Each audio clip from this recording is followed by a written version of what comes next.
Okay, so today I am going to do the second of the top 3 things you need to do in order to grow Cattleya as well. So I went to an Illinois Orchid Society meeting and we had a speaker, Bill Rogerson, who talked about the 3 things that you had to do in order to successfully grow species Cattleya. And he said that these 3 actions could also be applied to hybrids.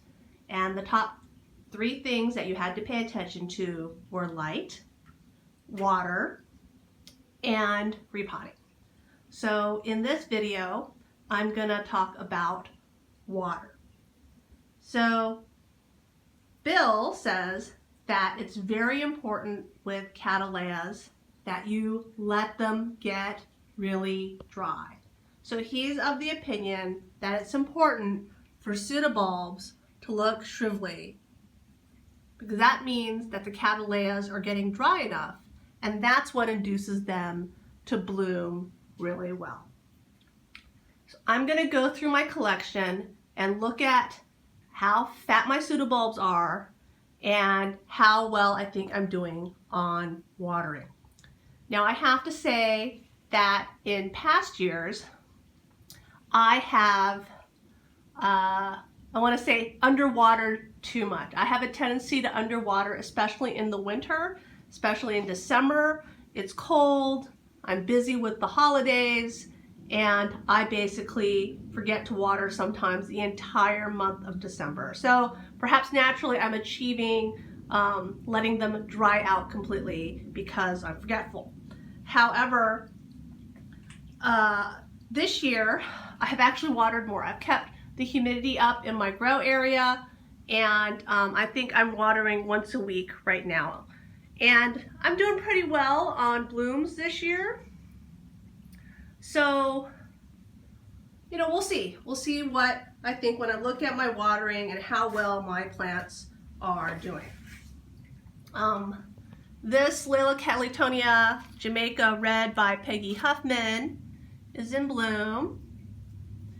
If we come down and look at my pseudobulbs down in here, you can see they do look kind of shrivelly. They're, you know, not really, I mean, they're plumpish. I can feel it, they're ribby right here. So you peel this back and you can see, but this has got some wrinkles in it. I obviously have other orchids that are very wrinkly that aren't blooming yet. This poor Aurantiaca that I'm babying along looks very shrivelly and hasn't bloomed yet, really. It's very sad. So let's see, I have, but then I have like hybrids, like this Love Passion Orange Bird. It's coming out of bloom now. And you know, this one you peel it back and you see the pseudobulbs are really fat, right? Not too wrinkly, but it did bloom. So the question becomes then is, could I have gotten more blooms that I had let it wrinkle more? Does the hybrid nature make it need less drying out?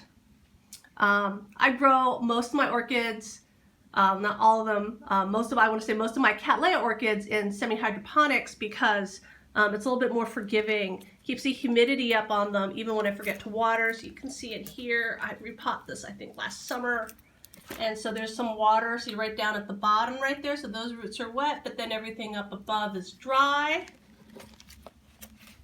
Which is probably why the pseudobulb isn't too wrinkled, though you can see around the backside right here that it is wrinkling a little bit. But through the pot you can tell that the roots look pretty good in it. Let's see. Here's something else that's in bloom.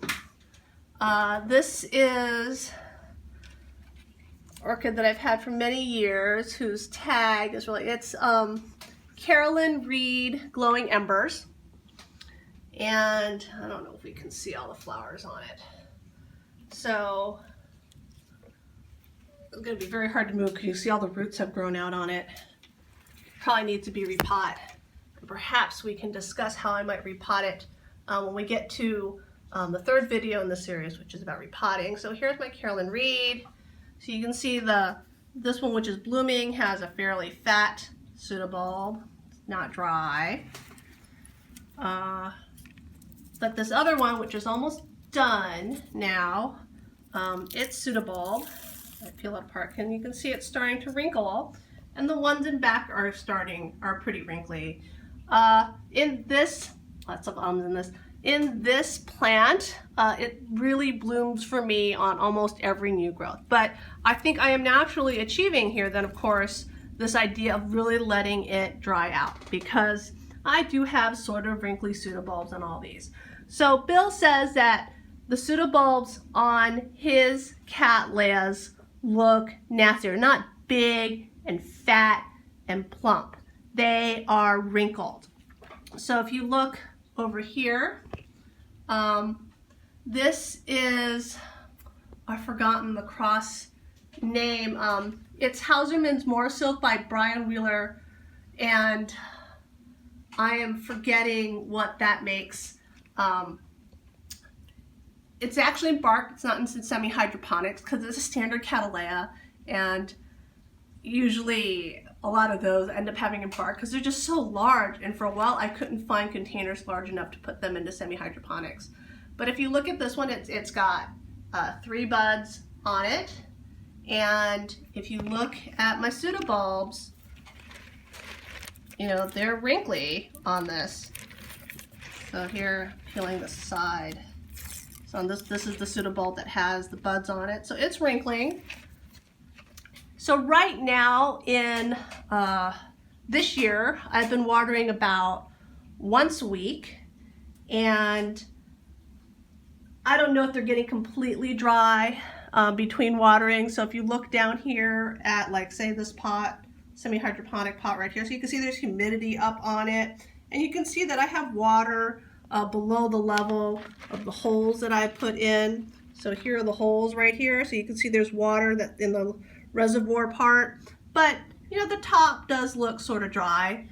This is an orchid, Hausermann's Sultan Summer Spectacular, which I had repot in January when the days started getting warmer. It's very wrinkly. I don't know if it's gonna make it. This bifoliate doesn't have, I mean, it's very wrinkled, and it doesn't really have the reserves to keep going along in terms of, you know, if the roots aren't doing so well. I have a comparison for this one, sad to say. So, you know, this one's in semi-hydro, and then the other half of this plant, when I repot it, I did put it into bark. So that one, in terms of drying out, it's right down here.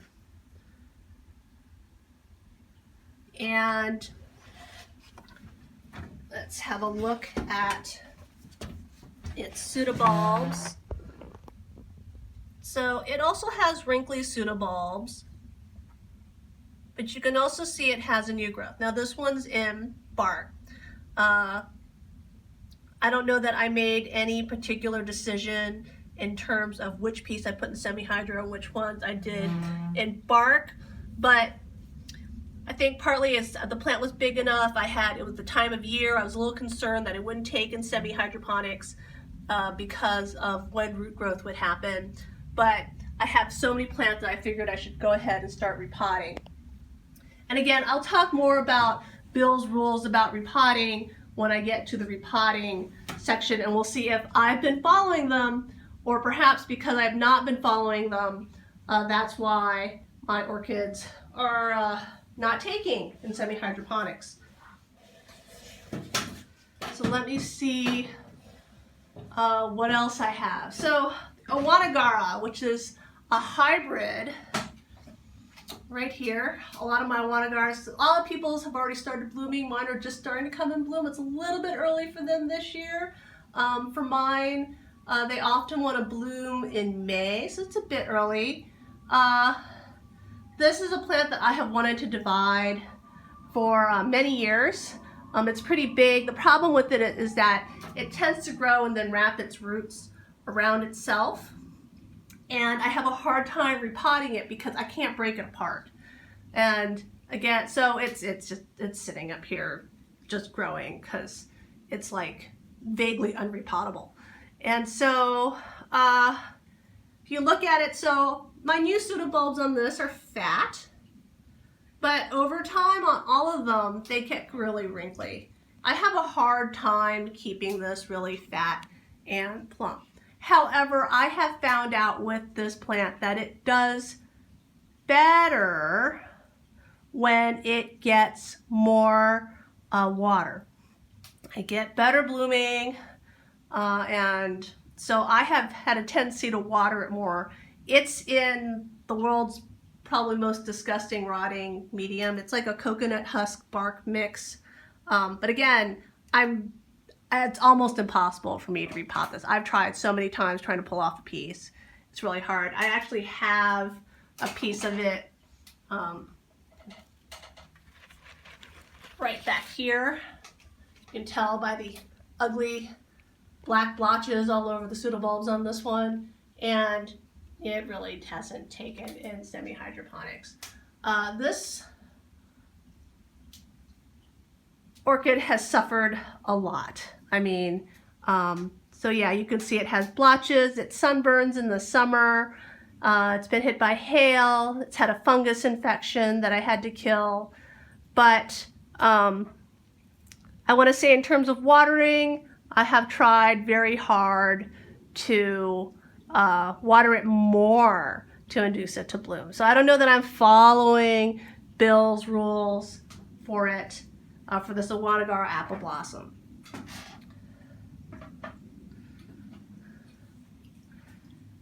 All right, here is Cattleya Maggie Daley, which I've talked about. And I did finally find it. I think I realized that I was Googling the wrong Daley in it. I did find this on the internet. It's also white. Apparently Longwood Gardens has it in their collection. And if you look at this, it does have really shrivelly pseudobulbs. Now this one in years past, I've had a hard time getting it to bloom. This year I did water it more, so that did seem to help. And I think that my definition of watering more is not the same as other people's definition of watering more. So my normal, like I said, my normal watering regimen in the winter seems to be watering, trying to water once a week. That's what I accomplished this winter, once a week, and a high humidity, which I'm not achieving today, because if you look at my humidity meter, it's only 40% in here because it's so warm from all the sunlight. And what normally happens is I forget, and then it's several weeks, and so everything gets really dry, and I think that's too dry. So it's also possible you want your Cattleyas to dry out, but I think I've actually achieved too dry, like too much drying out. So figuring out that balance between dry so that they bloom and not so wet that they rot, or they're just so happy they don't bloom, because really, you're right, blooming is supposed to happen because you've stressed out the plant a little bit. That I have definitely gone to the wrong direction and too dry. But I think I'm doing a decent job this winter in terms of, or actually now it's spring, it's after the solstice, so of keeping things moist enough to bloom. And the Guatemalensis, let's look at that one's pseudobulbs. So it's holding on there. I actually gave it a really good watering 2 days ago because I was trying to preserve the flowers in here. And if you look at its pseudobulbs, you can see they all look sort of dry and shrivelly. So this basically happens to this one every year. I mean, I water, I think, what I consider excessively the Guatemalensis. I feel like I give it a lot of water, but I think what I feel is a lot of water is still very, stuff is still drying out, it's still very quote unquote dry for Cattleyas. or maybe just right for Cattleyas. But dry for other people is really wet for me.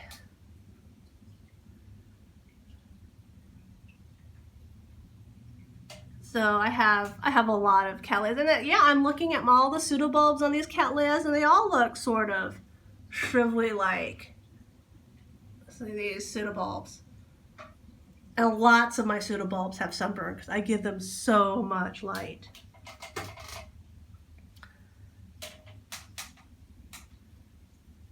So apparently getting great blooms requires you to have nasty looking pseudobulbs.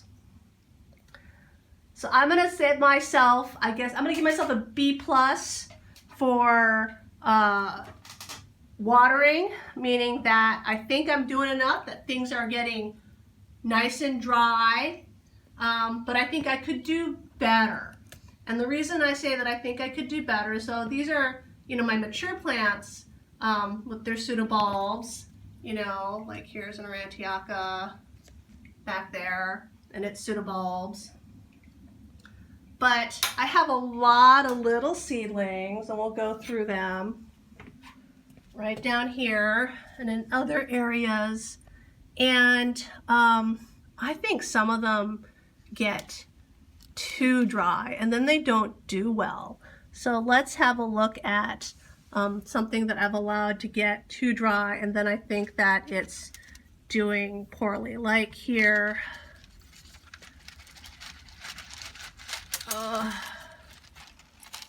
So I repot this into semi-hydro. I got this from Carter and Holmes after Christmas, and you can see this is getting, it's yellowing. I mean, possibly too dry, I think, on that one. And then, you know, you can look back here at, so these are SLC Fire Magics that I've been trying to grow, and they have not done really well. You know, again, possibly too dry in those years where I haven't watered enough. And then in the spring when I'm about to move everything out, I discover that everything has turned into a crisp. So this right here, if you look at it, see how dry this leaf is. Right, it does have a new growth, but those possibly, you know, it doesn't look all that healthy, is just too dry. So maybe I shouldn't give myself a B+. Maybe it should be like, you know, a B-. So still working on getting the right amount of water to encourage blooming, but so dry enough to encourage blooming, but not so little that stuff dies. So still working on that. So that's water. You want stuff to dry out. I don't want it to be too dry. Possibly everyone else growing doesn't want it to be too wet. Everything here does not get flushed right now.